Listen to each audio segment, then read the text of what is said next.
మీరు అమెరికా పౌరులే ఇంకా అక్కడనే శ్రీనివాసం ఉన్నది, అక్కడనే ఉంటున్నారు. అక్కడ ఉన్న పిల్లలు ఎట్లా ఉన్నారో ఏమవుతున్నదో ఒక భయము ఆందోళన అంతటా కనబడుతున్నది. అక్కడ నుంచి ఏం జరుగుతున్నది? అక్కడ ఎక్కడైతే టాలెంట్ ఉందో, ఎక్కడైతే ట్రెజర్ ఉందో ప్రపంచంలో దాన్ని లాక్కోవడమే అమెరికా నైజం.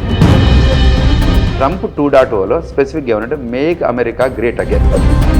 అక్కడ చదువుకుంటున్న ఉద్యోగం చేసుకుంటారు కదా, ఇప్పుడు ఆ ఉద్యోగాలు కూడా చేసుకోకూడదు అని చెప్పడం వలన పిల్లలు అక్కడ బిక్కుబిక్కుమంటున్నారు అనే ఒక వార్త కూడా జరుగుతున్నది. $30,000-50,000 కాకుండా ఫస్ట్ $10,000 ఇచ్చి మిగతా $40,000 మీరు అక్కడే స్టోర్లలో స్టేషన్లలో ఎక్కడో రకంగా పనిచేసుకొని మీరు ఫీజులు కట్టాలనే ఆలోచన విధానం ఉన్నది. అది తప్పు.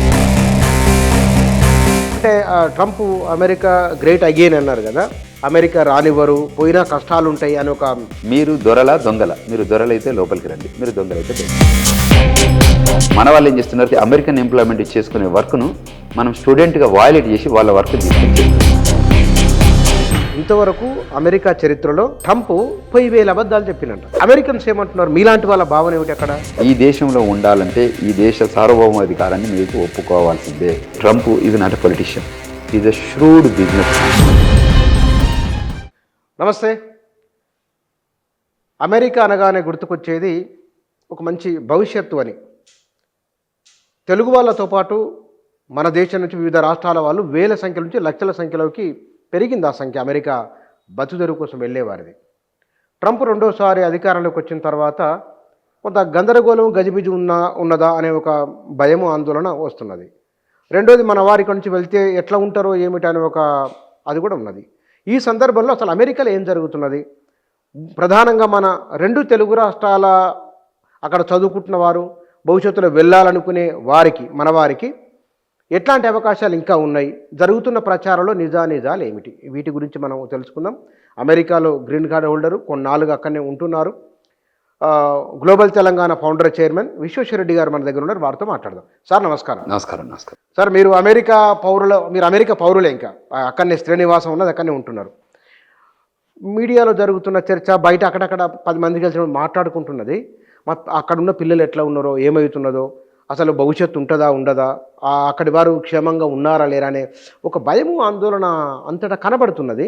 అక్కడి నుంచి ఏం జరుగుతున్నది అక్కడ?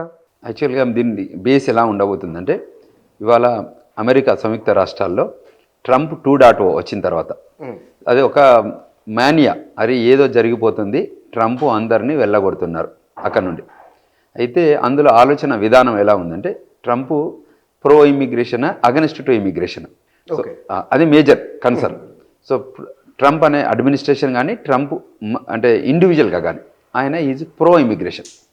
సో ట్రంప్ ప్రెసిడెంట్గా ఉన్న క్రమంలో 2 రకాలుగా ఆలోచించవచ్చు. ఒకటి ఎలా ఉంటుందంటే, మనకు ఇక్కడ నుంచి మేజర్గా 2 తెలుగు రాష్ట్రాల నుంచి వెళ్ళే వాళ్ళ దానిలో మేజర్గా F1 స్టూడెంట్స్ ఉంటారు, దాని తర్వాత H1B వాళ్ళు ఉంటారు, తర్వాత జనరల్గా పేరెంట్స్ వెళ్తుంటారు, దాన్ని B1 B2 అంటారు, విజిటర్ వీసా రూపకంగానే లేదు. తర్వాత మీడియాలో ఐ వీసా అని అంటారు, అంటే టిపికల్గా ఆల్ఫాబెటికల్ ఆర్డర్లో ఉన్న ప్రతి లెటర్కి ఏదో రకంగా ఒక వీసా టైప్ వస్తుంది అమెరికాకి రావడానికి, అంటే ఆ కంట్రీలో వెళ్ళడానికి.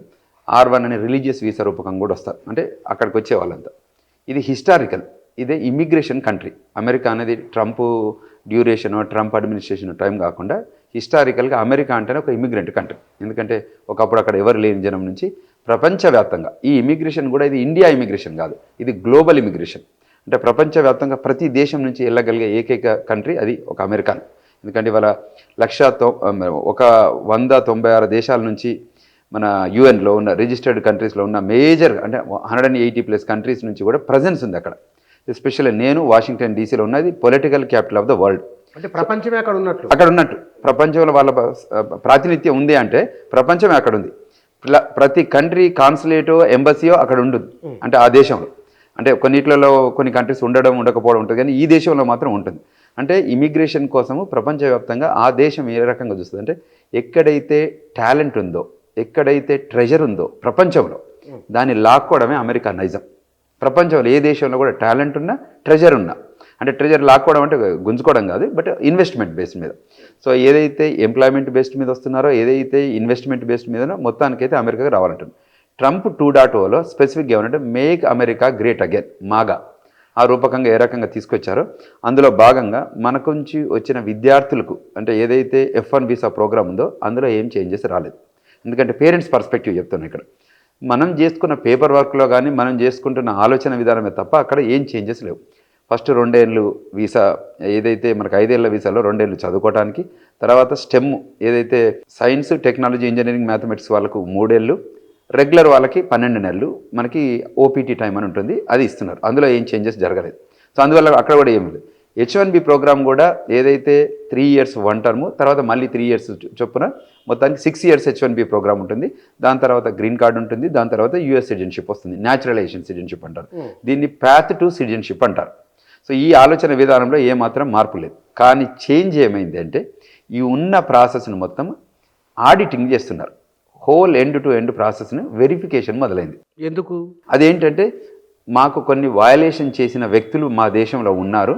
సో వాళ్ళని మేము వయలేషన్ చేసిన వాళ్ళను వ్యాలిడేట్ చేయాల్సిన అవసరం మా దగ్గర ఉంది. కాబట్టి వాళ్ళను వయలేషన్స్ను వ్యాలిడేషన్ చేయడం వల్ల మేము డిపోర్టేషన్ చేయబోతాం. సో మీకు క్లారిటీ వచ్చింది కదా. ఇక్కడ మేము అబ్జర్వ్ చేసిన దాని ప్రకారం మేము ఏదైతే ప్రాసెస్ని కానీ, లా ఆఫ్ ద లాంగ్వేజ్ని కానీ, లా ఆఫ్ ద ల్యాండ్ని కానీ మనం ఏదైతే పెట్టుకున్నామో దాన్ని వయలేట్ చేసిన వాళ్ళు ఉన్నారని వాళ్ళు గమనించి దీని వయలేషన్ను వ్యాలిడేషన్ చేయడం రూపకంగా మేము డిపోర్ట్ చేయగలిగే అవకాశం ఉంటుందని. హోమ్ కంట్రీలో ఉన్న వాళ్ళు ఒక రకంగా ఉంటుంది. ఇక్కడ వీసా ఉన్నప్పుడు మనం విన్నాము ఈ మధ్య సోషల్ మీడియా వెట్టింగ్ అని. ఇక్కడ ఎంట్రీ దగ్గరే అంటే ఏదైతే DS 160 ఫామ్లోనే ఇప్పుడు Hyderabad consulate is the biggest consulate in south Asia. 50+ Windows ఉన్నాయి ఇందులో. అంటే వాడు ఒక యుఎస్ కాన్సులేట్ 50+ విండోస్ పెట్టారంటే ఏంటి, ఇది ఒక గేట్వే. అంటే ఆ కంట్రీలోకి వెళ్ళగలిగే గేట్వే, అంటే కంట్రీకి వెల్కమ్ చెప్తున్నట్టు కదా. పెద్దగా కాన్సులేట్ ఉందంటే ఇక్కడ ఉన్న వాళ్ళకి సర్వీసెస్ అంటే వాళ్ళకి క్యాటర్ the needs of that people, అంటే వీళ్ళందరికీ సర్వీస్ ఇవ్వాలనే ఉద్దేశంతో పెట్టుకున్న సంస్థ అది హైదరాబాద్ కాన్సులేట్. ఇది కూడా మళ్ళీ సౌత్ ఏషియాలోనే నెంబర్ 1, నాట్ ఇండియాలో కాదు. ఈ సౌత్ ఏషియన్ కంట్రీస్లలో ఇంత పెద్ద కాన్సులేటే లేదు. అంటే తెలుగు రాష్ట్రాల నుంచి వచ్చే వాళ్ళ దగ్గర టాలెంట్ ఉందని, తెలుగు రాష్ట్రాల నుంచి వచ్చిన దానిలో ఎబిలిటీ ఉందని, తెలుగు రాష్ట్రాల నుంచి వచ్చిన వాళ్ళకు మొబిలిటీ అంటే అదే మూవ్మెంట్ ఉందనే ఉద్దేశంతోనే ఈ కాన్సులేట్. ఇవాళ మీరు చెన్నైకి చూసినా, ముంబై చూసినా, ఢిల్లీ చూసినా, కలకత్తా చూసిన దానికంటే కూడా మిగతా దేశాలలో కూడా చూసిన కంటే పెద్ద కాన్సులేట్ మన దగ్గర మనది హైదరాబాద్ కాన్సులేట్. అంటే వెల్కమింగ్ కోసం, డిపోర్ట్ చేయడానికో వెళ్ళగొట్టడానికో ఇంత పెద్ద కాన్సులేట్ పెట్టాల్సిన అవసరం లేదు కదా. అది అక్కడ ఉండాలి. సో దీని తర్వాత సెకండరీ ఇన్స్పెక్షన్ ఎక్కడ జరుగుతుందంటే మళ్ళీ పోర్ట్ ఆఫ్ ఎంట్రీలో. అంటే ఇక్కడ వీసా ఇచ్చాక, F1 వీసా ఇచ్చా కానీ, H1 వీసా ఇచ్చా కానీ, ఎనీ వీసా ఇచ్చాక మళ్ళీ ఎక్కడైతే వాళ్ళు ఏ పోర్టులో ఎంటర్ అవుతారో, అంటే అది వాషింగ్టన్ DC కావచ్చు, న్యూయార్క్ కావచ్చు, షికాగో కావచ్చు, అట్లాంటా కావచ్చు, కాలిఫోర్నియా కావచ్చు, డాలస్ కావచ్చు, ఏ దేశంలో ఎక్కడైతే కస్టమ్స్ అండ్ బార్డర్ ప్రొటెక్షన్ అదైతే లొకేషన్ ఉంటుందో దాన్ని CBP ఆఫీసెస్ అంటారు, పోర్ట్ ఆఫ్ ఎంట్రీ అని అంటారు. ఎవరైనా వెళ్ళండి. సో అక్కడ కూడా ఏం చేస్తున్నారు, కొన్ని వ్యాలిడేషన్ చేస్తున్నారు. అంటే వచ్చే వాళ్ళకు జనరల్గా క్వశ్చన్స్ అడుగుతారు. అందులో వాళ్ళకి if they assume that person is suspicious, అనుమానం ఉంటే మళ్ళీ దాన్ని సెకండరీ ఇన్స్పెక్షన్ తీసుకెళ్తారు. అక్కడ తీసుకెళ్ళి వాళ్ళ దగ్గర ఏదైనా వయలేషన్స్ ఉంటేనే, ఇది అంతా టోటల్గా వయలేషన్స్ ఉంటేనే మళ్ళీ సెకండరీ ఇన్స్పెక్షన్లో పట్టుకొని అక్కడ ఇంటర్వ్యూ చేస్తారు. మళ్ళీ ఇంటర్వ్యూ చేస్తారు. అది 1 అవర్ ఉండొచ్చు, 5 అవర్స్ ఉండొచ్చు, 2 అవర్స్ ఉండొచ్చు. అందులో ఇంటర్వ్యూలో భాగంగా ఏం చేస్తారంటే వాళ్ళ దగ్గర ఉన్న డివైసెస్, డిజిటల్ డివైసెస్ని తీసుకుంటారు. అది ఫోన్ కానివ్వండి, కంప్యూటర్ కానివ్వండి, ఇవన్నీ తీసుకొని అందులో బ్యాక్గ్రౌండ్ చెక్ చేస్తారు. ఇది మేజర్గా ఏంటంటే ఫస్ట్ టైం వచ్చిన వాళ్ళ దగ్గర అంత పెద్ద వ్యాలిడేషన్స్ ఉండదు, ఎందుకంటే వాళ్ళు న్యూ పీపుల్, అప్పుడే వీసది. కానీ ఒకసారి F1 వీసా మీద వచ్చి కానీ, ఒకసారి H1 వీసా మీద వచ్చి కానీ, ఇక్కడ అమెరికన్ కంట్రీలో వయలేషన్ చేసి మళ్ళీ ఇండియాకి వచ్చి మళ్ళీ లోపలికి ఎంటర్ అవుతారు చూడండి, అప్పుడు ఎక్కువ వ్యాలిడేషన్ జరుగుతుంది. ఎందుకంటే అప్పుడు 2 ఏళ్ళు 3 ఏళ్ళు అమెరికాలో ఉండి ఇండియాకి వచ్చి మళ్ళీ లోపలికి ఎంటర్ అవుతున్నప్పుడు ఈ 3 ఏళ్ల టైంలో ఈయన మనం ఇచ్చిన వీసాకి ఏమైనా వయలేషన్ చేశారా చేయలేదా, ప్రాపర్గా ఉన్నారనుకోండి వాళ్ళు వెల్కమ్ చెప్పి లోపలికి రాణిస్తారు. Sir you are most welcome, please come inside అంటారు. ఏదైనా వ్యాలిడేషన్స్లో వయలేషన్స్ చేశారని తెలిస్తే వ్యాలిడేషన్లో వాళ్ళని అక్కడి నుంచి అక్కడే డిపోర్ట్ చేస్తారు. అక్కడి నుంచి ఆ పోర్టు నుంచే డైరెక్ట్ మళ్ళీ ఫ్లైట్. అవమానకరంగా ఉంది కదా, బేడీలు వేసి పంపిస్తున్నారు. అంటే రకరకాల, అంటే మీరు చేసిన తప్పును బట్టే మేము బేడీలు వేస్తాం. అంటే తప్పును బట్టే, తప్పు లేకపోతే వెల్కమ్ చెప్తాం. ఇప్పుడు నేను హిస్టారికల్గా చెప్పడం ఏంటంటే, ఇప్పుడు మనకి కొన్ని కంపెనీస్ CEOs మన వాళ్ళు ఉన్నారు. ఎవరు, గూగుల్ కానివ్వండి, మైక్రోసాఫ్ట్ కానివ్వండి, అడోబీ కానివ్వండి, తర్వాత వేరియస్ మనం చాలా కంపెనీస్కి మన వాళ్ళు ఈ మధ్య CEOలు ఉన్నారు. ఇది ప్రపంచం అందరికీ తెలిసిన విషయం. అంటే ఎక్కడైనా ఈ చేంజెస్లో కూడా ఎక్కడ కూడా మన CEOలను తీయలేదు, ఎక్కడ కూడా మనం ఏదైతే చేయలేదు. కానీ గైడెన్స్ ఇచ్చారు. మాకు ఇప్పుడు ఈ కంట్రీలోకి రావాల్సిన వాళ్ళు అయితే మీ దగ్గర టాలెంట్ ఉండాలి, లేదు మీ దగ్గర ఇన్వెస్ట్మెంట్ వెళ్ళే క్యాపబిలిటీ అని ఉండాలి. ఈ 2 ఉంటే మా దగ్గరికి రండి. ఇది కాకుండా గోడ దునికి రావడం కానీ, టన్నెల్ రూపకంగా రాని కానీ, అదేంటి పక్క కెనడా నుంచి ఎంటర్ కావడం కానీ, ఇటు మెక్సికో నుంచి ఎంటర్ కావడం కానీ జరిగితే మాత్రం మేము వెల్కమ్ చెప్పము. మాకు దొరికితే మేము జైలుకి పంపిస్తాము, మళ్ళీ కోర్టుకు పంపిస్తాం, అక్కడి నుంచి డిపోర్ట్ చేస్తాం. ఇటువంటి యాక్టివిటీ బాగా జరుగుతుంది ఈ మధ్యలో. సో కంట్రీ లోపలికి వచ్చి కంట్రీ రూల్స్కి ఫాలో అయితే ఏమాత్రం ఇబ్బంది లేదు. కంట్రీ రూల్స్ ఫాలో అవ్వకుండా కంట్రీకి అగనెస్ట్గా కానీ కంట్రీ సెక్యూరిటీకి అగనెస్ట్ కానీ వయలేషన్ చేస్తే మాత్రం మేము వెల్కమ్ చెప్పము అనేది జరుగుతుంది. అక్కడ జరుగుతుంది కదా. సాధారణంగా తెలుగు పిల్లలు మన వాళ్ళు ఉంటే కనుక ఈ మధ్య వాట్సాప్లో వచ్చిన కాబట్టి వీడియో కాల్స్ మాట్లాడుకుంటారు. బాగున్నారా, తిన్నారా, ఉన్నారా అని అడుగుతారు పిల్లలను సాధారణంగా. అక్కడ చదువుకుంటూ ఉద్యోగం చేసుకుంటారు కదా. ఇప్పుడు ఆ ఉద్యోగాలు కూడా చేసుకోకూడదు అని చెప్పడం వలన పిల్లలు అక్కడ బిక్కుబిక్కుమంటున్నారు అనే ఒక వార్త కూడా జరుగుతున్నది సోషల్ మీడియా. అంటే టిపికల్గా ఇది మనం ఆలోచన విధానం ఎంత తప్పు అంటే, హిస్టారికల్గా మనకు ఒక 40 ఏళ్ళ నుంచి మనం చూస్తే ఇప్పుడు స్టూడెంట్ వీసా రూపకంగా అమెరికాకు వస్తున్నారు. స్టూడెంట్ వీసా అనేది మొన్న ప్రోగ్రామే కాదు, ఎప్పటి నుంచో ఉంది. మన వాళ్ళు వెళ్తున్నారు. ఈ మధ్య మన వాళ్ళు చాలామంది వెళ్తున్నారు. తెలుగు రాష్ట్రాల నుంచి చాలామంది, ఒక 3 లక్షల మంది వరకు అక్కడికి వచ్చారు. వచ్చిన వాళ్ళు F1 వీసా ప్రోగ్రాంలో ఉన్న రూల్స్ ప్రకారం వాళ్ళు అమెరికాలో ఓన్లీ ఆథరైజ్డ్ వర్కే చేయాలి, ఆన్ క్యాంపస్ జాబే చేయాలి. అంటే యూనివర్సిటీ అప్రూవల్ ప్రకారం అది లైబ్రరీ రూపకంగా కానీ, లేకపోతే అందులో ఉన్న మెస్సులలో కానివ్వండి, లేకపోతే విత్ ఇన్ ద క్యాంపస్ కానీ, క్యాంపస్లో ఆథరైజ్డ్ వర్క్ చేయాలి. మన వాళ్ళు ఏం చేస్తున్నారు, క్యాంపస్కు డిస్టెన్స్గా గ్యాస్ స్టేషన్లో, లిక్కర్ స్టోర్లో, అంటే ఏదైతే అమెరికన్ ఎంప్లాయ్మెంట్ చేసుకునే వర్క్ను మనం స్టూడెంట్గా వయలేట్ చేసి వాళ్ళ వర్క్ని తీసుకొని చేస్తున్నాం. అది ఇప్పుడు జరుగుతుంది. ఆ గ్యాప్లో చేసి ఉంటే, చేయకపోతే ఇబ్బంది లేదు. మళ్ళీ అది కూడా ఎంత పర్సెంట్ చేస్తారు అనేది వాళ్ళు చేసిన వాళ్ళకి తెలుస్తుంది. సో వాళ్ళు చేసిన వాళ్ళు అక్కడ ఆ నిమిషంలో ఇవాళ పనిచేస్తే తెల్లారి వెళ్ళి పట్టుకోరు. కాకపోతే అది రికార్డ్ అవుతుంది, పక్కన ఉంటుంది. ఎప్పుడైతే ఆ అబ్బాయి అమ్మాయి కంట్రీ దాటెళ్ళి మళ్ళీ లోపలికి ఎంటర్ అవుతుంటారు కదా, వాళ్ళు ఎప్పుడైతే లోపల ఎంటర్ అయినప్పుడు వ్యాలిడేషన్ చేస్తే వీళ్ళు ఇక్కడ ఎప్పుడు పనిచేసారని గమనిస్తే వాళ్ళు డీమ్డ్ డిపోర్టబుల్. ఎక్కడ పనిచేసి కూడా రికార్డ్ అయి ఉంటుంది. ఎక్కడ పనిచేసినా వాళ్ళకి రికార్డ్ అవుతుంది. ఇప్పుడున్న డిజిటల్ ఏజ్లో ట్రాకింగ్ ఈజీ. నేను ఫోన్ తీసుకుంటా, నేను మీ కంప్యూటర్ తీసుకుంటా, ఈ 2 తీసుకున్నాక నేను ఐడెంటిఫై చేయలేను. ఇవాళ మన ఫోన్లో మనం మాట్లాడుతుంది కూడా వింటున్నాయి. ఇప్పుడున్న కొత్త టెక్నాలజీలో, కొత్త డిజిటల్ ఏజ్లో మనం ఒక దగ్గర నుంచి ఒక ప్లేస్కి, ఇప్పుడు నేను దగ్గర బయలుదేరి మీ దగ్గరకు వచ్చాను, ఇప్పుడు నా ఫోన్ ఆల్రెడీ రికార్డ్ చేసింది, నేను ఎక్కడ స్టార్ట్ అయ్యాను, నేను ఎక్కడ ఎండ్ అయ్యాను. సో అట్లనే అమెరికాలో కూడా యూనివర్సిటీ పెరిమీటర్లో చదువుకుంటుండా, లేదు బయట ఎక్కడి నుంచి అయినా పనిచేస్తుండా. ఈయన టెరిటరీ దాటి బయట ఎక్కడైనా వెళ్ళాడు. డిస్టెన్స్ సపోజ్ షికాగోలో యూనివర్సిటీ ఉంది, వాషింగ్టన్ డీసీలో పనిచేస్తుండే అనుకుందాం కొద్దిసేపు. వాషింగ్టన్ డీసీలో ఉన్న ఐపీ అడ్రస్ ఉంటుంది, ఫోన్ నెంబర్ ఉంటుంది, అక్కడ ఉన్న ఏరియా ఉంటుంది. సో ఈ ట్రాకబిలిటీ ఈజీ. క్వశ్చన్ వచ్చేటప్పుడు, కంట్రీ లోపలికి వచ్చేటప్పుడు క్వశ్చన్ అడుగుతారు, ఎందుకు నీకు యూనివర్సిటీ ఇక్కడ ఉంది కదా, why you are in Washington DC, తెలిసిపోతుంది కదా. అక్కడ వాలంటరీగా అంటారు, మాకు తెలుసు. వాళ్ళు హోంవర్క్ చేసుకొని వస్తారు, అన్ని రకాలుగా చెక్ చేసుకుంటారు, డిజిటల్ బ్యాంక్ అకౌంట్లు చూస్తారు, వాళ్ళు ట్రావెల్ చేస్తారు. తర్వాత కన్వర్జేషన్లో టెక్స్ట్లు ఉంటాయి కదా, ఎక్కడో దగ్గర నేను వర్క్కి వెళ్తున్నా, వర్క్ నుంచి వస్తున్నా, మనం టెక్స్ట్లు తెలిసో తెలియకపోతే వాట్సాప్లో మెసేజ్ కొట్టడం కానీ, టెక్స్ట్ మెసేజ్ కొట్టడం కానీ, ఎంత రిట్రీవ్, వాళ్ళ దగ్గర టూల్స్ ఉంటాయి. టూల్స్తోని ఆ కంప్యూటర్ని దానికి ప్లగ్ఇన్ చేయడంతో, ఆ ఫోన్ ప్లగ్ఇన్ చేయడంతో మొత్తం డేటా వస్తుంది. సో క్లియర్గా వస్తుంది అది అక్కడ. తర్వాత they know techniques, they are intelligence. మీకు తెలుసు సెంట్రల్ ఇంటెలిజెన్స్ ఏజెన్సీ ఎట్లా ఉందో, వాళ్ళ ఆఫీసర్స్. దొంగలు పట్టుకోవడం పెద్ద కష్టం కాదు కదా.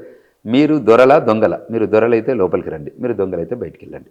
అంటే ఇన్ వయలేషన్స్ క్లారిటీ ఉంది అంత చాలా. అట్లా అని చెప్పేసి రూడ్గా ఉండట్లేదు. మేము ఈ కంట్రీకి కొన్ని నామ్స్, కొన్ని రూల్స్ పెట్టుకున్నాం. మీరు దాన్ని మ్యాచ్ అవ్వండి, ప్లీజ్ వెల్కమ్. మీరు మ్యాచ్ కాకుండా వయలేట్ చేస్తానండి, యు ఆర్ డీమ్డ్ డిపోర్టబుల్. అంతే తప్ప వేరే ఎవరిని కూడా వేరే ఆలోచన విధానం లేదు. ఇక్కడున్న పేరెంట్స్ కూడా మనం ఆలోచించాల్సింది ఏంటంటే, మన పిల్లల్ని అమెరికా పంపిస్తున్నాం. ఎందుకు పంపిస్తున్నాం? స్టూడెంట్గా పంపిస్తున్నాం. వాళ్ళు పంపించే కంటే ముందే మనకు తెలుసు ఆయన F1 ఫీజు ఎంత, స్టూడెంట్గా ఉండటానికి, చదువుకోవడానికి ఫీజు ఎంత, ఉండటానికి ఫీజు ఎంత, ఇన్సూరెన్స్కి ఫీజు ఎంత, అవన్నీ మనకు బోర్డింగ్ అండ్ లాడ్జింగ్ అనేది మనకు తెలుసు. ఆ డబ్బుకు మనం ప్రిపేర్ అయి ఉండండి. పేరెంట్స్ ఇక్కడ మన బాధ్యత. మనం అబ్బాయిని అక్కడ పంపుతున్నాం, అమ్మాయిని అక్కడ పంపుతున్నాం కాబట్టి ఆ టైంలో $30,000 $50,000. కానీ వీళ్ళు ఆ $30,000-50,000 కాకుండా ఫస్ట్ $10,000 ఇచ్చి మిగతా $40,000 మీరు అక్కడే ఎర్న్ చేసి ఇట్లా స్టోర్లలోనో స్టేషన్లలోనో ఎక్కడో రకంగా పనిచేసుకొని మీరు ఫీజులు కట్టాలనే ఆలోచన విధానం ఉండదండి, అది తప్పు.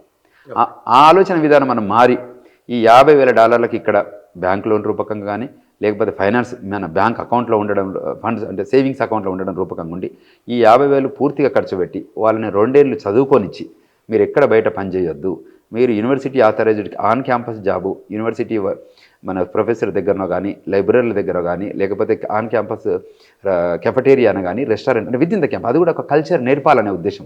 నాట్ దట్ వాళ్ళు వర్క్ చేయాలని కాదు, ఆ కల్చర్ అంటే వర్కింగ్ కల్చర్ ఉండాలి అని. మీరు దాని తర్వాత ఓపీటీ టైం అని ఉంటుంది, ఆప్షనల్ ప్రాక్టికల్ ట్రైనింగ్. ఇది చదువుకున్న ఎడ్యుకేషన్ అప్లై చేసుకోవడానికి ఉంటుంది. అది 12 months అయితే రెగ్యులరు, స్టెమ్ అయితే ఇంకొక 36 నెలలు ఉంది కదా, ఆ టైంలో కూడా వాళ్ళని పని చేయనిచ్చేసి దాని తర్వాత వాళ్ళని $100,000 వచ్చే జాబ్ చేసుకునేదాకా మీరు కుషన్గా ఉండండి, మీరు పేరెంట్గా సపోర్ట్ చేయండి. ఇటువంటిది మీరు చేశారనుకోండి, వాళ్ళ ప్యాత్ చాలా గొప్పగా ఉంటుంది. కానీ ఎక్కడైతే ఈ వయలేషన్ చేస్తారో దీనికి ఇంపాక్ట్ మీరు ఆ రోజే వాళ్ళను కెరీర్ను మీరు తుంచుతున్నట్టు వాళ్ళ ప్రోగ్రామ్ను మనం ఎండ్ చేస్తున్నట్టు. అంటే చాలా క్లియర్గా ఉంది ఇది. చాలా క్లియర్గా ఉంది కదా ఇంకా. చాలా క్లియర్గా ఉంది. అంటే ట్రంప్ అమెరికా గ్రేట్ అగైన్ అన్నారు కదా, అమెరికా గ్రేట్ అగైన్ దాన్ని అక్కడి అమెరికన్స్ ఎట్లా అర్థం చేసుకున్నారు? ఇక్కడి వాళ్ళకేమో ఇక అవకాశాలు రావు, అమెరికా రానివ్వరు, పోయినా కష్టాలు ఉంటాయి అని ఒక అదే ఎక్స్ప్లోజ్గా కనబడుతున్నారు, అట్లా ఒక భావన కలుగుతున్నది. అమెరికన్స్ ఏమంటున్నారు? మీలాంటి వాళ్ళ భావన ఏమిటి అక్కడ? టిపికల్గా ఏమవుతుందంటే ఏ దేశమైనా టాలెంట్ పూల్తోనే గ్రో అవుతుంది. ఏ దేశమైనా కొత్త దాన్ని తీసుకురావాలనుకుంటుంది. అంటే కొత్త రకమైన నాలెడ్జ్ని, కొత్త రకమైన ఇన్నోవేషన్ను, కొత్త రకమైన ఐడియాస్ వస్తేనే సంస్థ గొప్పగా ఉంటుంది, దేశం కూడా గొప్పగా ఉంటుంది. అంటే ప్రపంచంలో ఎక్కడెక్కడ ఇన్నోవేటివ్ ఐడియాస్, ఇవాళ గూగుల్ ఎట్లనో, మైక్రోసాఫ్ట్ ఎట్లనో కొత్తది తీసుకొచ్చి పెట్టారు. ఫేస్బుక్లు, వాట్సాప్లు ఇవన్నీ కొత్తయే కదా ఈ జనరేషన్లో మనం అబ్జర్వేషన్. అంతకుముందు అదంతా లేదు.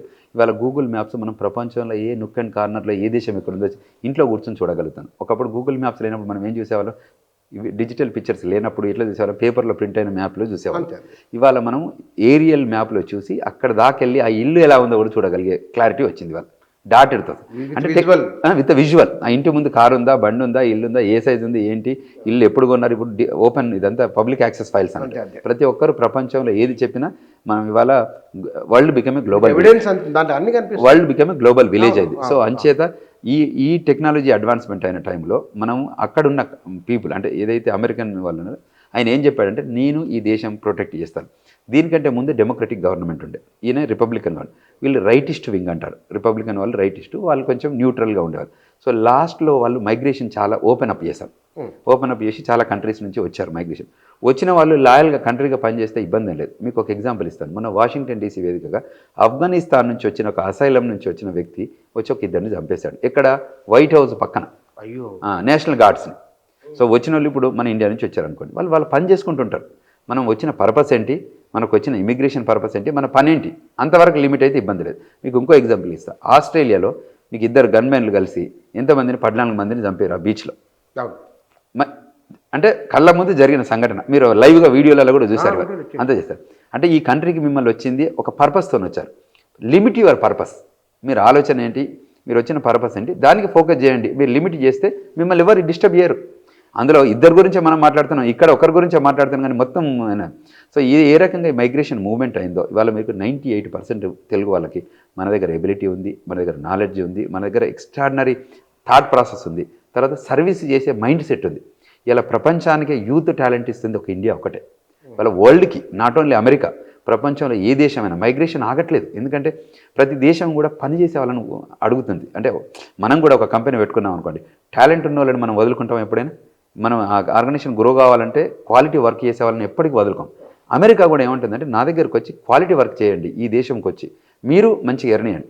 ఒక దేశం అంటే ప్రపంచంలో 2 పెద్ద డెమోక్రసీస్, ఇండియా అండ్ అమెరికా.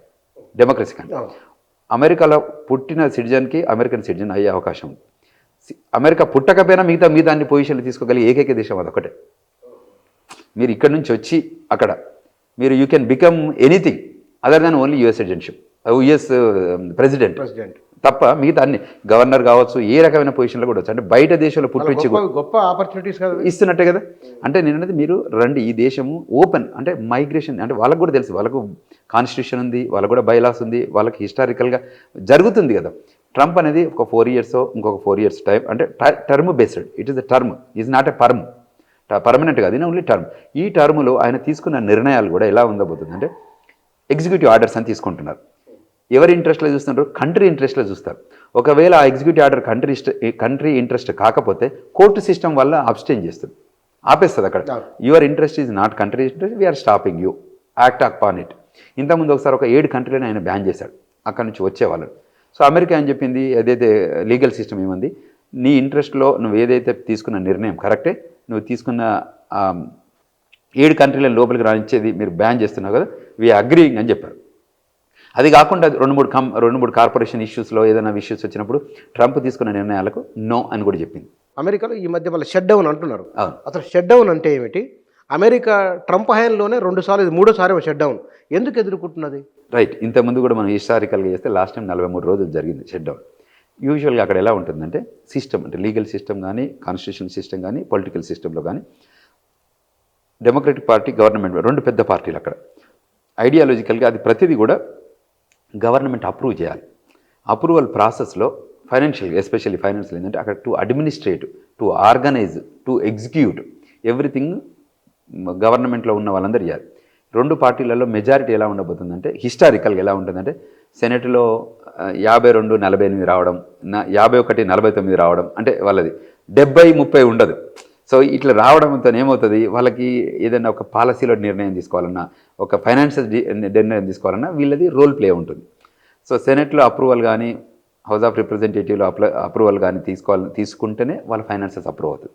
అంటే బడ్జెట్ను మనకి ఇక్కడ ఫైనాన్స్ ఎలా అప్రూవల్ తీసుకుంటారో మనకు మెజారిటీ బాగుందంటే ఎవరికి అక్కర్లేదు, గవర్నమెంట్ తీసుకుంటాం. కానీ ఇక్కడ ఎలా ఉంటుందంటే ఆ లోపల డెసిషన్ మేకినప్పుడు ఓటింగ్ వెళ్తాం కదా, ఓటింగ్ వెళ్ళినప్పుడు వాళ్ళకి ఎనఫ్ ఓట్లు లేకపోతే సపోజ్ సమ్ టైమ్స్ కొన్ని ఇష్యూస్ మీద అక్రాస్ ద పొలిటికల్ పార్టీ కూడా ఓట్ చేస్తారు.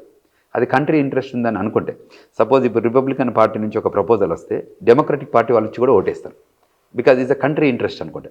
సో ఆల్వేస్, ఎందుకంటే వాళ్ళ కాన్స్టిట్యూయెంట్స్లో ఉన్న ఎవరైతే జనాలు ఉంటారో వాళ్ళు కూడా సపోర్ట్ అడుగుతారు, నువ్వు you go and vote for this అని. సో ఇటువంటి సిచ్యువేషన్లు అవుతుంటాయి తప్ప అది కూడా డెడ్ లాక్ సిచ్యువేషన్ ఆఫ్ డిస్కషన్లో. ఇప్పుడు మన ఇద్దరి మధ్య చర్చ జరుగుతున్నప్పుడు ఎప్పటికీ పెండింగ్ ఉంది అనుకోరు, చర్చను క్లోజ్ అయ్యే వరకు దాన్ని డెడ్ లాక్ సిచ్యువేషన్లో పెడతారు. ఆ డెడ్ లాక్లో ఉన్నప్పుడే ఇది జరుగుతుంది తప్ప మళ్ళీ ఏదో ఒక రోజు దానికి మళ్ళీ ఏంటి ఇచ్చిపుచ్చుకాలు జరిగిన తర్వాత, అంటే నాట్ ద ఫైనాన్సెస్ గైడెన్స్ కానివ్వండి, అనాలిసిస్ కానివ్వండి, అవి జరగడంతో మళ్ళీ దానికి పాజిటివ్ నోషన్లోకి వెళ్ళిపోతారు. సో దాని తర్వాత అప్రూవల్ వస్తుంది. ఇప్పుడు ఇప్పటివరకు హిస్టారికల్లో అది పాపప్ అయినా మళ్ళీ ఏదో ఒక టైం కన్స్ట్రెంట్లో అది క్లోజ్ చేశారు. అంటే ఒకసారి 10 రోజులు ఉండొచ్చు, ఒకసారి 20 రోజులు ఉండొచ్చు, ఒకసారి 40 రోజులు ఉండొచ్చు, మళ్ళీ ఫ్యూచర్లో ఎన్ని రోజులు ఉంటుందో తెలియదు. అంటే ఫ్యూచర్కి ఎటువంటి డెడ్ లాక్ సిచ్యువేషన్ వచ్చినప్పుడు. బట్ అటువంటి అంత డెమోక్రసీ ప్రాసెస్లో అందరికీ ప్రాముఖ్యత ఇవ్వడానికి ఇది ఒక కారకం అని చెప్పడం. రైట్, అంటే అందరి అభిప్రాయాలు గౌరవం ఉంది అని అనుకోవడం. ఎగ్జాక్ట్లీ. కానీ ఇక్కడ ట్రంప్ తన ఈ టెన్యూర్లో 30,000 అబద్ధాలు చెప్పినట్ట. ఇంతవరకు అమెరికా చరిత్రలో 1780-90 నుంచి మొదలుకుంటే 2026 నిన్న జనవరి ఎండింగ్ వరకు 30,000 అబద్ధాలు ఆడినట్లు న్యూయార్క్ టైమ్స్ కథనం. నేను ఇక్కడ చదివిన దాన్ని. మరి ఇన్ని వేల అబద్ధాలు ఆడిన అతని విషయంలో అమెరికన్స్ ఏ అభిప్రాయంతో ఉన్నారు? అంటే టిపికల్గా రాజకీయ నాయకులు ఏం చేస్తారు అనేది మన అందరికీ తెలుసు కాబట్టి, అంటే ఏ భాష మాట్లాడితే వాళ్ళకి ఆలోచన ఉంటుంది. అంటే ఎలక్షన్ల ముందు ఏ భాష మాట్లాడాలి, ఎలక్షన్ తర్వాత ఏ భాష మాట్లాడాలి, అంటే వాళ్ళకి చెవులకు ఇంపుగా వాళ్ళకి ఆలోచన విధానం ఉండే భాష తప్ప ఆయన ఏం మాట్లాడతారు, ఆయన ఎటువైపు ఎగ్జిక్యూట్ చేస్తారనేది ఒక యూనిక్ ఐడియాలజీ ఉంటుంది. అంటే ఎక్కడైనా ఒకటే రాజకీయ నాయకులు. కరెక్ట్. మనకి ఇక్కడ పాలిటిక్స్లో ఉంటుంది, అక్కడ పాలిటిక్స్లో ఉంటుంది, అక్కడ రాజకీయ నాయకులు. ఇది డెమోక్రసీ కంట్రీ, అది డెమోక్రసీ, బిగ్గెస్ట్ డెమోక్రసీ ఇది రెండు. సో అందులో వాళ్ళు భావ వ్యక్తీకరణలో ఏ భాష అయితే వాళ్ళ కాన్స్టిట్యుయెంట్స్కి బాగుంటుందో పర్పస్ఫుల్గా వాళ్ళు మాట్లాడుతుంటారు భాష. అందులో అబద్ధమా అది నిజమా అని మనం ఇక్కడ కూడా చాలా పథకాలు ఉన్నాయి. ఆ పథకాలను ఏ రకంగా మనం ఇంట్రడ్యూస్ చేస్తున్నాము, ఎగ్జిక్యూట్ చేస్తున్నాము, డెలివరీ చేస్తున్నాం అన్న దానిలోనే అక్కడ కూడా ఇదే మెథడ్ ఉంటుంది. దాన్ని మనం ఎట్లా అడాప్ట్ చేసుకుంటాము, ఏ రకంగా ఓటు చేస్తాము. మీరు అంతకంటే ముందు డెమోక్రటిక్ పార్టీ గెలిచింది, దాని తర్వాత ఈయన సెకండ్ టైం అసలు గెలుస్తాడో గెలవడో, జైలుకు పంపిద్దామన్న ఆలోచనతో ఉన్న ప్రపంచం ఉందనుకున్నారు, జనం ఉందనుకున్నారు. చివరికి అక్కడ సెనెట్లో, కాంగ్రెస్లో ఏంటి పాపులర్ ఓటు, ఎట్లా ఓటు వచ్చిందంటే మెగా ఓటు వచ్చింది. ఎట్లా వచ్చింది ఆయనకు? మరి పబ్లిక్ వాళ్ళు అన్హ్యాపీగా ఉన్నారు. ఆయన జో బైడెన్ చేస్తున్న యాక్షన్స్ కానీ, జో బైడెన్ తీసుకున్న నిర్ణయాల రూపకంగా వాళ్ళకి ఆల్టర్నేటివ్ ఓటు ఉంటుంది కదా. ఇక్కడ ఏదైతే మనకు ఒక వ్యక్తి మీద కాకుండా మళ్ళీ ఇంకొక వ్యక్తికి ఓటు ట్రాన్స్ఫర్ అవుతుంది, యాంటీ ఇన్కంబెన్సీ ఓటు అంటారు మనకి. ఆ ఓటు ట్రాన్స్ఫర్ జరిగింది బాగా. ఆయన కొన్నిసార్లు ప్రాపర్గా ఎగ్జిక్యూట్ చేయకపోవడం, రకరకాల కారణాల రూపకంగా ఆయన బిహేవియరల్ అక్కడ ప్రజెంటేబుల్ కానీ ఉండకపోవడం, తర్వాత డెసిషన్ మేకింగ్లో స్లోగా ఉండడం కానీ, తర్వాత కంట్రీ తప్పకుండా ఈయన కాదు, ఈయనే మా కంట్రీ, మా ఇంట్రెస్ట్లను కాపాడుతాడన్న ఉద్దేశంతో బ్రహ్మాండమైన మెజారిటీ ఇచ్చారు మీకు. అవంతా మనం చూసాం. దాని తర్వాత ఆయన తీసుకున్న నిర్ణయాలు, రకరకాల నిర్ణయాలు ఉంటాయి. ఒకటి ఇమిగ్రేషన్ ఒకటే కాకుండా ఒక కంట్రీ ఇంట్రెస్ట్ ఏం చేస్తారు, అమ్యునేషన్ ఉంటుంది, బయలాటరల్ ఇష్యూస్ ఉంటాయి, ఇమిగ్రేషన్ ఇష్యూస్ ఉంటాయి, తర్వాత టాక్సేషన్ ఉంటుంది, టారిఫ్స్ ఉంటాయి. ఇవన్నీ రకాల ఇష్యూస్ మీద ప్రపంచం వైపు ఆయన చూశాడు. ఎక్కడైతే ఈ కంట్రీకి బెనిఫిట్స్ అవుతాయో, పాత గవర్నెన్స్ ఎక్కడైతే మనీని తీయలేకపోయిందో. మనందరికీ తెలుసు Trump is not a politician, is a shrewd business man, is a shrewd business man. అందరికీ తెలిసి ఇది. అంటే మనం మాట్లాడుకున్న చర్చ అది. ఆయన హిస్టారికల్ ఆయన కూడా క్లెయిమ్ చేస్తాడు, ఆయన బ్యాక్గ్రౌండ్ ఈజ్ బిజినెస్, ఆయన background is not a charity, ఆయన background is not a political ఉండేది. ఆయన open, honest and blunt talk మాట్లాడతాడు. అందులో సబ్జెక్టు నిజమా మీరు అన్నట్టు అబద్ధమా అది పక్కకు పెడితే మాట్లాడే విధానంలో మీరు ఎప్పుడైనా చూడండి. అది ఆయన ఏదైనా ఓపెన్గానే మాట్లాడిస్తుండే, అది చుప్కే మాట్లాడడం అని ఉండేది ఉండదు. చాలా క్లారిటీగా ఏది చెప్పాలనుకుంటే అది చెప్పేస్తాడు. ఏది ఇంట్రెస్ట్లో ఉంటారు. ఆయన ఓత్ తీసుకున్న తర్వాత ఇమీడియట్గా ఉన్నాడు గల్ఫ్ ఆఫ్ మెక్సికో అది గల్ఫ్ ఆఫ్ అమెరికా మార్చేస్తా అని చెప్పడం. తర్వాత నేను ఇక్కడైతే ఇది వెనిజువలా కంట్రీ ఏ రకంగా అయితే మా దేశంలో యువతను నిర్వీర్యం చేస్తుంది, మాకు డ్రగ్స్ రూపకంగా తీసుకొచ్చి మా దేశాన్ని చేస్తుందని వార్నింగ్ ఇచ్చారు. 2 సార్లు వాళ్ళ బోట్ల మీద ఏది బాంబులు వేశారు. చివరికి ప్రెసిడెంట్ని తీసుకొచ్చి పెట్టాడు. తీసుకొచ్చి వాళ్ళ న్యూయార్క్ వేదికగా పెట్టి వాళ్ళిద్దరు ఇవే అంటే కంట్రీ ఇంట్రెస్ట్. అదేవిధంగా ఇరాన్ ఏ రకంగా అయితే నిర్ణయం తీసుకుంటుంది, వాళ్ళు న్యూక్లియర్ సైట్లను వెళ్ళి బాంబులు వేసి వచ్చారు. ఇదంతా ఓపెన్గా జరుగుతుంది కదా, పబ్లిక్ చెప్పి చేస్తుండ్రు. రేపు ఏమంటున్నారు, నాకు గ్రీన్లాండ్ కూడా మాకు అవసరము, మాకు ఎందుకు అవసరము, మా దేశానికి సెక్యూరిటీ థ్రెట్ ఉంది, ఈ సెక్యూరిటీ థ్రెట్కు మాకు ఈ స్పేస్ అవసరము ఓపెన్గా చెప్తాడు కదా. కానీ అది హుందా ఉండాలి కదా, అమెరికా అధ్యక్షుడు అన్నప్పుడు ఒక హుందా ఉండాలి కదా. ఇతను నేను సంతోషంగా లేను, ఆ విషయం మోడీకి తెలుసు అని చెప్తాడు. ఒక అమెరికా అధ్యక్షుడు అట్లా మాట్లాడవచ్చు అంటే ఒక పర్సనాలిటీ ఉంటుంది చూడండి. అంటే మీరు అన్నట్టు ఒక పొలిటీషియన్ చాలా పద్ధతిగా గుంబనంగా మీరు అన్నట్టు ఎక్స్పెక్టేషన్ ప్రకారం లాజికల్గా హుందాతనంగా మాట్లాడే వ్యక్తిత్వం ఉంటుంది. ఇది హుందాతనం ఉన్న వ్యక్తిత్వ పర్సనాలిటీ అయితే బాగానే ఉండేది కదా, ఇవాళ మనకు చర్చనే ఉండకపోయేది కదా. సో ఇదొక యూనిక్ పర్సనాలిటీ మనం అడాప్ట్ చేసుకోవాల్సిన అవసరం వచ్చేసింది ఇప్పుడు ఆ కంట్రీకి. అంటే ఇంకొకటి, ప్రపంచవ్యాప్తంగా ఉన్న అన్ని దేశాలను కూడా ఆపరేట్ చేసే ఒక మైండ్ సెట్ కూడా ఉండాలి. ఆ మైండ్ సెట్లో కూడా ఒక గాంభీర్యం ఉండాలి. మైండ్ సెట్లో ఒక ఇదంటే బెదిరింపు కూడా ఉండాలి. ఆ బెదిరింపులో పర్సంటేజ్ ఎంత ఉందనేది మనం డిఫైన్ చేసుకోవాలి. కానీ ఆయన ఇందులో కూడా నిర్ణయాలు తీసుకునేటప్పుడు కూడా కొన్ని నిర్ణయాలు అట్లనే తీసుకుంటుండు. అంటే ఇక్కడ ఆయన ఐక్యరాజ్య సమితి నుంచి బయటికి రావడం, అది ప్రపంచవ్యాప్తంగా ఒక ఉడికిపడే నిర్ణయం. అది ఐక్యరాజ్య సమితి బయటకు వచ్చింది ఒకటి. రెండోది, నాటో దేశాల మీద ఈయన తీవ్రమైన వ్యాఖ్యలు చేయడం, వారు ఈయనపైన వ్యాఖ్యలు చేయడం. ఈ పరిణామాల పట్ల అమెరికన్ సమాజం ఏమనుకుంటున్నది అంటే, యూజువల్గా అంటే ప్రెసిడెంట్ని అపాయింట్ చేసిన తర్వాత సమస్యల మీద అప్పుడప్పుడు డెసిషన్ మేకింగ్ మీద కూడా చర్చ జరుగుతుంది. తర్వాత ఓటింగ్ కూడా చేస్తుంటారు. ఎట్లా గ్రాఫ్ పెరుగుతుందా తగ్గుతుందా, ఈ సబ్జెక్ట్లో మనం ప్రెసిడెంట్కి సపోర్ట్ చేయమని. పాపం యాక్చువల్గా అమెరికాలో ఉన్న మీడియా హౌసెస్ అన్నీ కూడా ఎప్పటికీ డిస్కషన్ ఉంటుంది. ఆ కంట్రీకి ఉన్న అసెట్టే అది. అంటే ఏ ఇష్యూను కూడా వదలరు.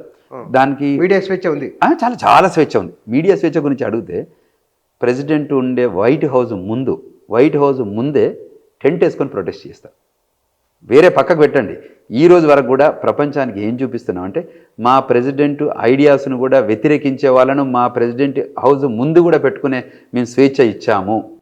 గొప్ప విషయం, మామూలు విషయం. వైట్ హౌస్కి ఆపోజిట్ ఇట్లా రోడ్కి ఇవతల ఎదురుగానే టెంట్ వేసుకొని ఉంటారు. షెల్టర్ ఇవాళ కాదు, అది హిస్టారికల్గా వాళ్ళు ప్రొటెస్ట్ చేస్తూనే ఉంటారు. ఈ వైట్ హౌస్ చూడడానికి వెళ్ళిన ప్రపంచ దేశంలో ప్రతి ఒక్కరు కూడా అది ప్రొటెస్ట్ని కూడా చూడొచ్చు. అంత గొప్ప వ్యవస్థ ఆడుంది. అంటే అది ఈ ట్రంపో లేకపోతే ఇంకెవరో కాకుండా ఆ ప్రపంచంలో మీరు పర్మిషన్ తీసుకొని మీరు ప్రొటెస్ట్ చేయొచ్చు. కానీ దానికి లిమిటేషన్స్ ఉన్నాయి. కంట్రీ లాయాలిటీకి, కంట్రీ సెక్యూరిటీకి వితిన్ ద ఫ్రేమ్వర్క్లో మీరు ప్రొటెస్ట్ చేయొచ్చు. కానీ కంట్రీకి అగెనిస్ట్గా మీరు ప్రొటెస్ట్ చేసినా మేము వెల్కమ్ చెప్పము. ఈ దేశంలో ఉండాలంటే ఈ దేశ సార్వభౌమాధికారాన్ని మీకు ఒప్పుకోవాల్సిందే. ఈ దేశానికి లాయాలిటీ మీరు ఉండాల్సిందే. మీరు వచ్చిన పర్పస్ను మీరు మెయింటైన్ చేయాల్సిందే. మీరు ఒక్కొక్క స్టెప్లో మీరు ఒక్కొక్క రూల్ను నామ్స్ను ఫాలో కావాల్సిందే. మీరు ఎప్పుడైతే యుఎస్ సిటిజన్ అవుతారో, న్యాచురలైజేషన్ యుఎస్ సిటిజన్ అవుతారో అక్కడ మీరు ఎగ్జిబిట్ చేసుకోవచ్చు. మీరు గ్రీన్ కార్డ్ హోల్డర్ అయితే మీరు ఎగ్జిబిట్ చేసుకోవచ్చు మీరు కావాల్సినవి. మీరు H1B మీద ఉంటే మీరు ఏ రకమైన ఫ్రేమ్వర్క్లో మీరు ఉండాలో అదే ప్రకంగా ఉండాలి. F1 స్టూడెంట్లో ఉంటే దాని వరకే ఉండాలి. లా ఆఫ్ ద ల్యాండ్ను ఫాలో కావాలి. ఇమ్మిగ్రేషన్ నేషనాలిటీ యాక్ట్ రూల్స్ను ఫాలో కావాల్సిందే. మనం ఒప్పుకొని ఈ కంట్రీ లోపలికి వచ్చాం కాబట్టి మీరు ఫాలో కావాలి. ఈ F1 వీసా ఇచ్చే ముందు కూడా మనం ఫాలో అవుతామని ఒప్పుకొని ఈ దేశానికి వెళ్ళి నేను చదువుకొని మళ్ళీ వెనకకు వస్తామన్న గ్రౌండ్ రూల్స్ ప్రకారమే మనం F1 వీసా వస్తుంది. అవును, మనకు తెలుసు కదా. H1B కూడా మనం 3 ఏళ్ళు ఇస్తాం. దాని తర్వాత గ్రీన్ కార్డ్ అప్లై చేసుకోవాలనే ప్రొసీజర్ కూడా వాళ్ళే ఇస్తున్నారు కదా, లాటరీ తీసుకుని ఇస్తున్నారు కదా. ప్రతి దానికి ఒక ప్రోగ్రామ్ ఉంది కదా. మేము ఒక యూఎస్లో లా ఆఫీసర్ రన్ చేస్తున్నాం. మాకైతే తెలుసు కదా గవర్నమెంట్ ఏం చేస్తుంది, డిపార్ట్మెంట్ ఆఫ్ హోమ్ల్యాండ్ సెక్యూరిటీ ఏం చేస్తుంది, డిపార్ట్మెంట్ ఆఫ్ స్టేట్ ఏం చేస్తుంది, డిపార్ట్మెంట్ ఆఫ్ లేబర్ ఏం చేస్తుంది. నిజంగా దేర్ ఈజ్ అన్ ఇష్యూ మేము కూడా డైలాగ్ చేసుకుంటాం, మేము కూడా డిస్కస్ చేస్తుంటాం. ఇందులో ఏదైనా గవర్నమెంట్ రాంగ్ డైరెక్షన్లో పోతుంటే రేజ్ చేస్తాం విత్ ఇన్ ద ఫ్రేమ్వర్క్. అందులో మళ్ళీ పరిమితులు దాటిగా ఇందులో ఏమైనా ఉంటే సజెషన్స్ ఇస్తాం, గైడెన్స్ తీసుకుంటాం. సో యాజ్ అన్ ఆర్గనైజేషన్స్ కూడా మీటప్స్ కూడా జరుగుతుంటాయి. అంటే అక్కడ ఎంటిటీస్ ఉన్నాయి. అమెరికన్ ఇమిగ్రేషన్ లాయర్స్ అసోసియేషన్ అంటే బిగ్గర్ ఆర్గనైజేషన్. అలా 10,000 మంది పైగా ఇమిగ్రేషన్ అటార్నీసే ఉంటారు. సో వాళ్ళందరూ ఏం చేస్తారు, యాన్యువల్గా మీటింగ్స్ ఉంటాయి, రీజనల్ మీటింగ్స్ ఉంటాయి, రకరకాల మీటింగ్స్ ఉంటాయి.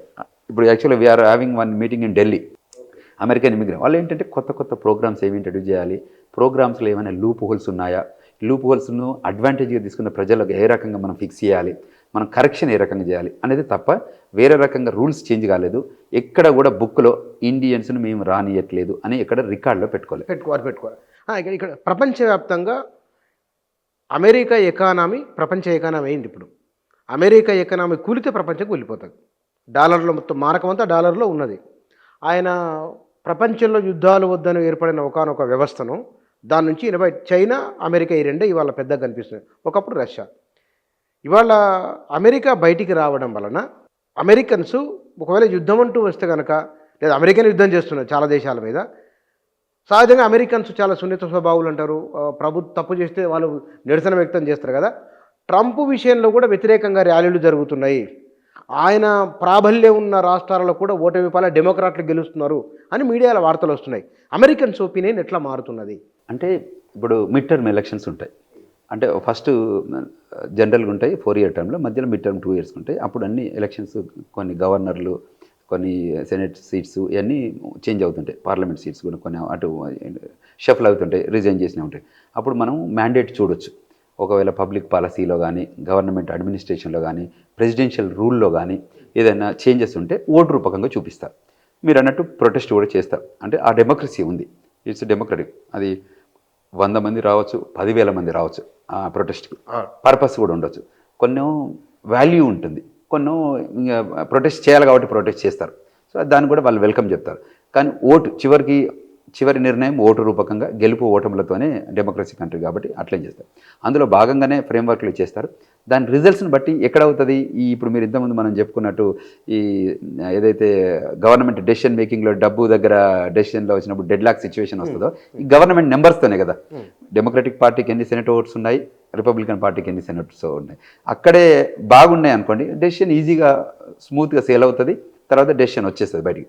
ఎప్పుడైతే ఈ డెడ్ లాక్ సిచ్యువేషన్ వచ్చి షట్ డౌన్ అని ఏదైతే గవర్నమెంట్ షట్ డౌన్ వస్తుందో, అది ఓన్లీ ఈ ఓట్ల గ్యాప్ వచ్చినప్పుడే. సో ఇప్పుడు మళ్ళీ మిడ్ టర్మ్లో కూడా ఒకవేళ రిపబ్లికన్ పార్టీ కాకుండా డెమోక్రటిక్ పార్టీకి ఎక్కువ ఓట్లు వచ్చాయనుకోండి, అప్పుడు వాళ్ళకి స్టెప్ బ్యాక్ వెనక్కి చేస్తారు. అంటే మనం తీసుకున్న నిర్ణయాలు ప్రజలకి రుచించట్లేదు, ప్రజలు మనల్ని వెల్కమ్ చేయట్లేదు అన్న ఉద్దేశం కూడా రావడానికి ఆస్కారం ఉంది. సో అందులో కొన్ని నిర్ణయాలు, ఇమిగ్రేషన్ నిర్ణయాలు ఉండొచ్చు, కొన్ని రకాల కొత్తవి. ఇప్పటి వరకు మనకు తెలుగు రాష్ట్రాలుగా పెద్దగా మేజర్ ఇంపాక్ట్ అయినది ఏం లేదు. కానీ ఇంపాక్ట్ అయిన దానిలో రూల్స్ ఫాలో కాకుండా ఉన్న వాళ్ళు ఇంపాక్ట్ అయ్యారు. దాన్ని కరెక్షన్ చేసుకోగలిగితే మనంత గొప్పగా ఉండరు. అటువంటి ఏవైతే ఫ్రేమ్ పాయింట్ ఉండవో మనం యాజ్ అన్ ఆర్గనైజేషన్ కూడా వాళ్ళకి వెబినార్స్ ఆర్గనైజ్ చేస్తున్నాం, సెమినార్స్ ఆర్గనైజ్ చేస్తున్నాం, సింపోజిజం ఆర్గనైజ్ చేసి వాళ్ళకి ఎడ్యుకేట్ చేస్తున్నాం.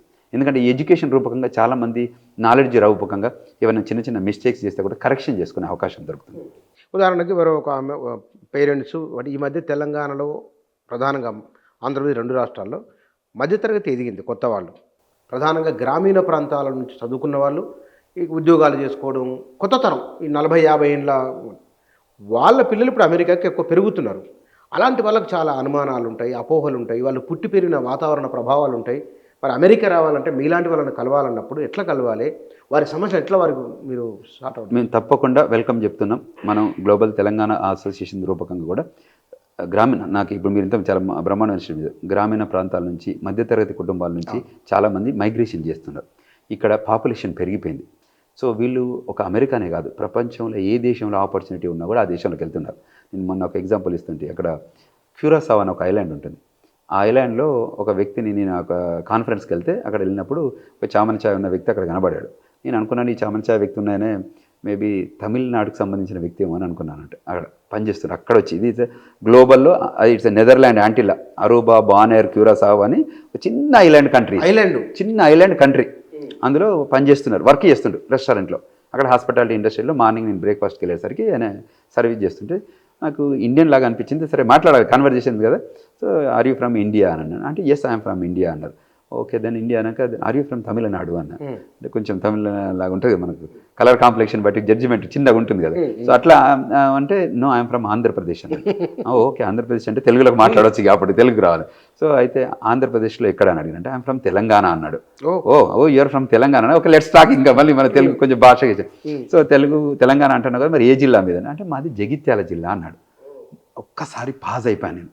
ప్రపంచంలో ఏ దేశం ఎక్కడుంది, నేను మేమంటే ఆల్రెడీ దేశంలో అమెరికాలో 27 ఏళ్ళు ఉన్నాం, మేము ట్రావెల్ చేసాము, తర్వాత ఇదొక ఇమిగ్రేషన్ నువ్వు ఇక్కడ ఏం చేస్తున్నావు అంటే నేను ఎంప్లాయ్మెంట్ వృత్తి వచ్చాను, 2 ఏళ్ళ నుంచి ఇక్కడే పనిచేస్తున్నాను అంటే ప్రపంచం ఏ రకమైందంటే చిన్న గ్లోబల్ విలేజ్ అయింది. ఇవాళ మైగ్రేషన్ ఆగట్లేదు.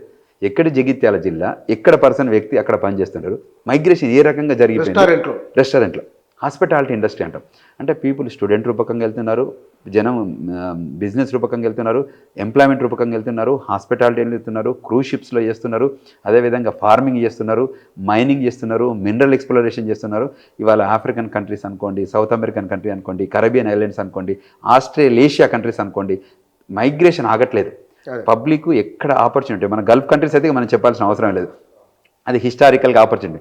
సో ఆ గల్ఫ్ కంట్రీసే కాకుండా Tier 1 కంట్రీసే కాకుండా Tier 2, Tier 3, Tier 4 కంట్రీస్ వరకు కూడా జనాల మైగ్రేషన్ ఆగట్లేదు. సో వెళ్తున్న జనంలో కూడా ఇన్ని రకాలుగా వెళ్ళి అక్కడ ఎస్టాబ్లిష్మెంట్ చేస్తున్నారు. సో అందులో law of the land follow అవ్వకుంటూ ఆ జన్మభూమిలో కర్మభూమిలో 2 రకాలుగా కూడా బ్యాలెన్స్ చేసుకొని ఉంటున్నారు. ఉంటున్న వాళ్ళు సక్సెస్ఫుల్, వాటి సక్సెస్ స్టోరీస్ ఉన్నాయి మన దగ్గర. వాళ్ళంతా మళ్ళీ బ్యాక్ హోమ్ మదర్లాండ్కి వచ్చి ఏదో ఒక సేవ చేస్తున్నారు. ఇది మన కాన్సెప్ట్లో గ్లోబల్ తెలంగాణ కూడా ప్రపంచవ్యాప్తంగా మీరు వెళ్ళండి, గ్లోబల్ తెలంగాణ ఒక ప్లాట్ఫామ్గా వాడుకోండి. మీరు అక్కడ వెళ్ళి ఎంప్లాయ్మెంట్ రూపకంగా కానీ, ఎడ్యుకేషన్ రూపకంగా కానీ, బిజినెస్ రూపకంగా కానీ, టూరిజం రూపకంగా కానీ సెటిల్ కాండి.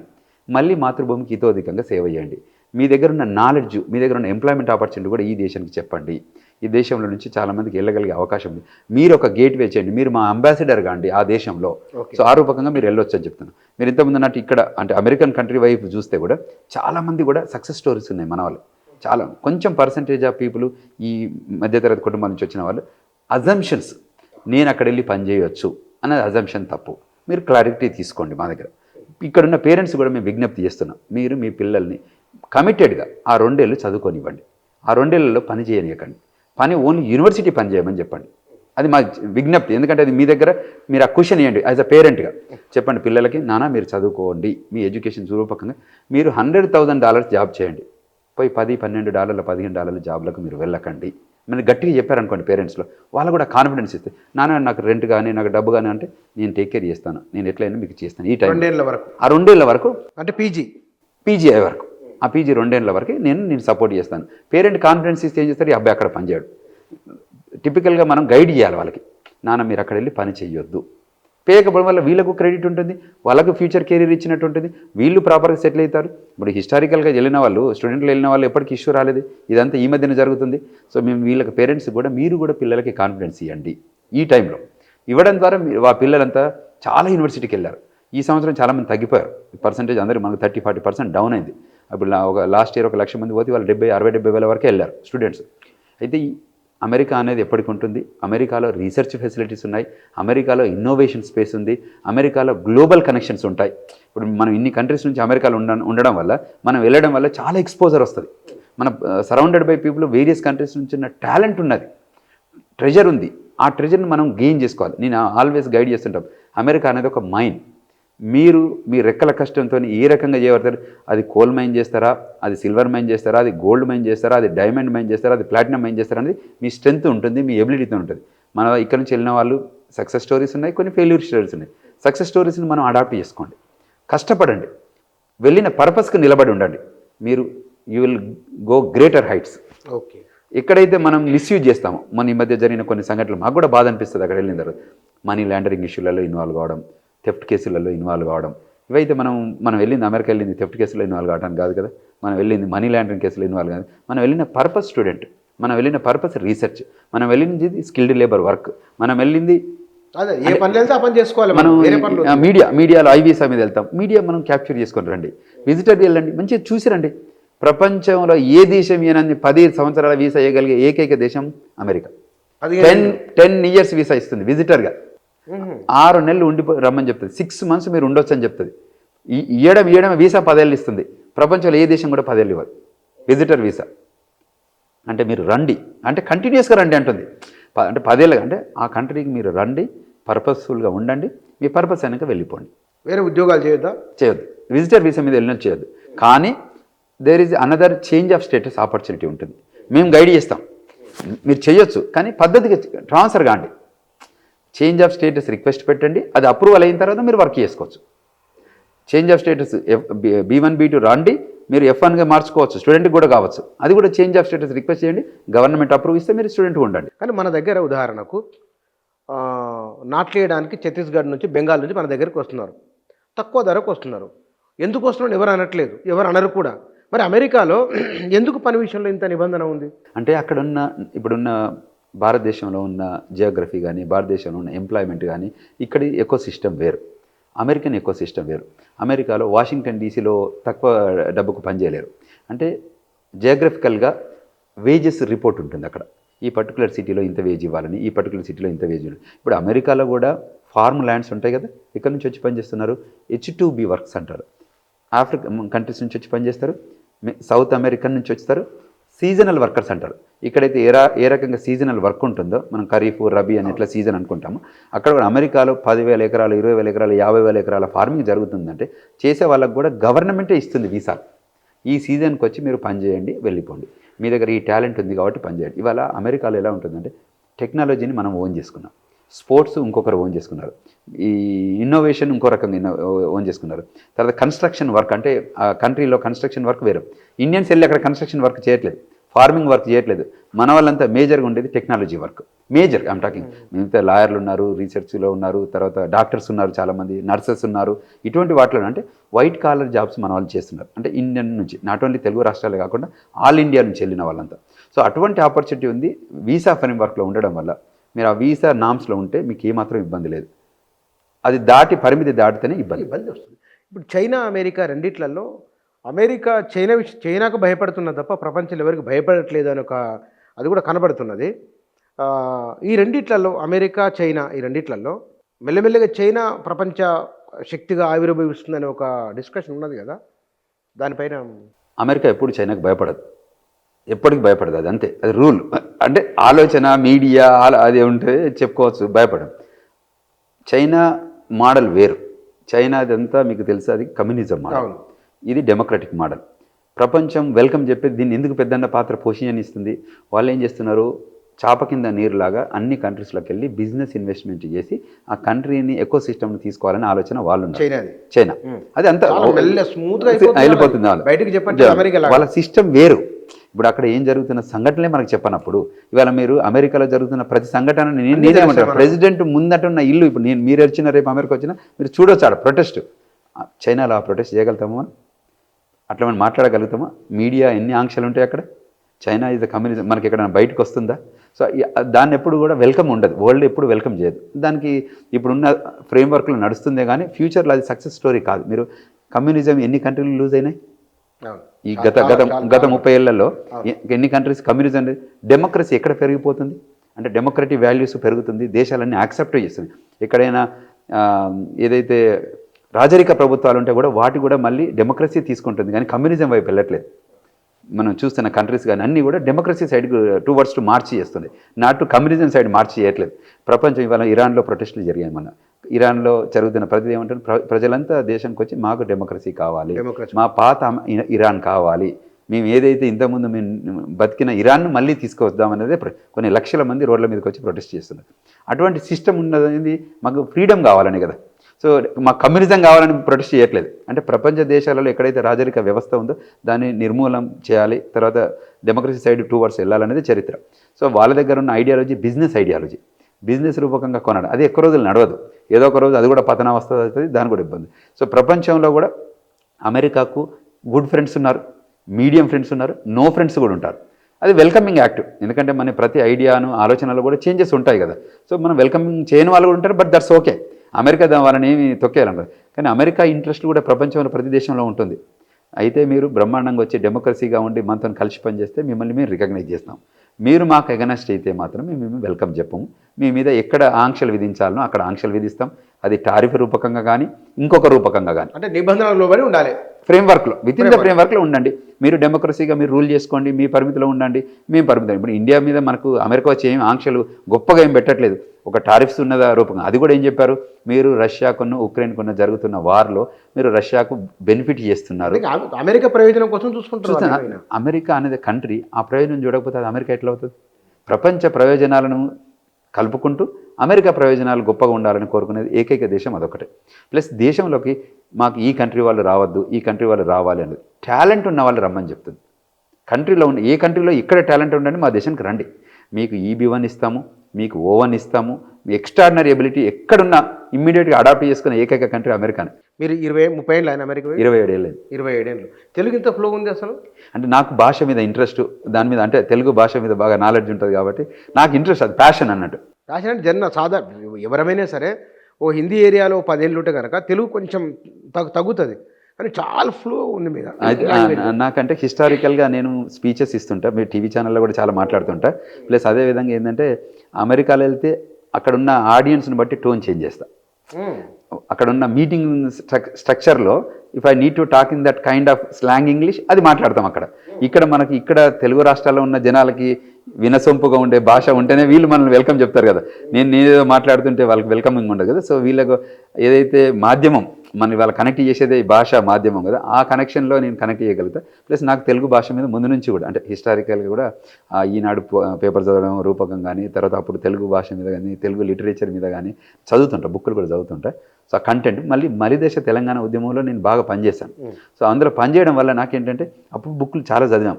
అప్పుడు ఏదో జెంటిల్మెన్స్ అగ్రిమెంటే అనుకోండి, అసలు తెలంగాణ సాయుధ రైతాంగ పోరాటం అనుకోండి. అంటే నేను మొన్న ఇప్పుడు వచ్చినాక కూడా ఈ లాస్ట్ 2-3 ఇయర్స్లో ఒక 50,000 కిలోమీటర్స్ తిరిగాను తెలంగాణలో. అంటే I travel the places, connect places. అమెరికానే కాకుండా ప్రపంచంలో ఒక 30 దేశాలకు వెళ్ళాను. నేను వెళ్ళి ఇన్ పర్సన్ కలిసి వస్తాను. ఆ కంట్రీ ఇంపార్టెన్స్ ఏంటి, ఆ కంట్రీ ఐడియాలజీ ఏంది, ఆ కంట్రీ బిజినెస్ ఆపర్చునిటీ ఏంది, ఆ కంట్రీలో ఏమేమి గొప్పతనం జరుగుతుందని తీసుకొని, అంటే మనిషి అక్కడికి వెళ్ళి వాళ్ళతో ఆలింగనం చేసుకోవడం రూపకంగా మనం ఆలోచన విధానం మారిపోతుంది. ఇప్పుడు అమెరికాకు పోకంటే ముందు ఒక ఐడియా ఉంటుంది, అమెరికా పోయొచ్చాక ఒక ఐడియా ఉంటుంది. అట్లే మన ప్రపంచ దేశాలు పర్యటించడానికి ఒక రకంగా ఉంటుంది, లేకపోతే ఇక్కడే ఉండడం. అంటే అటువంటి ఐడియాస్ ఉండి నేర్చుకుంటాను నేను. I will learn even if I miss something also I will learn about those. భాష మీద మాట్లాడారు కాబట్టి ఇప్పుడు యాక్చువల్గా ఉస్మాన్ యూనివర్సిటీలో అప్కమింగ్ ఒకటి తెలుగు భాష మీద ఉంటే one of the speaker there. Osman యూనివర్సిటీలో అప్కమింగ్ 8-9 తారీఖులలో తెలుగు భాష మీద ఒక మంచి కాన్ఫరెన్స్ చేస్తారు. సో దాన్ని కూడా నేను వెళ్తున్నా. స్పీకర్ పుట్టమి అది అతిథి గెస్ట్గా పిలిచారు. Right sir, thank you very much. America చదువులకు సంబంధించి అమెరికాలో భవిష్యత్తును నిర్మించుకోవాలని ఆలోచిస్తున్న వారికి సంబంధించి బయట జరుగుతున్న చర్చలు, కొన్ని గందరగోళాలు, అనుమానాలు, అపోహలు, వీటన్నింటికి సంబంధించి వారి విశ్లేషణ, వారి అనుభవాలు ఇవి. Thank you.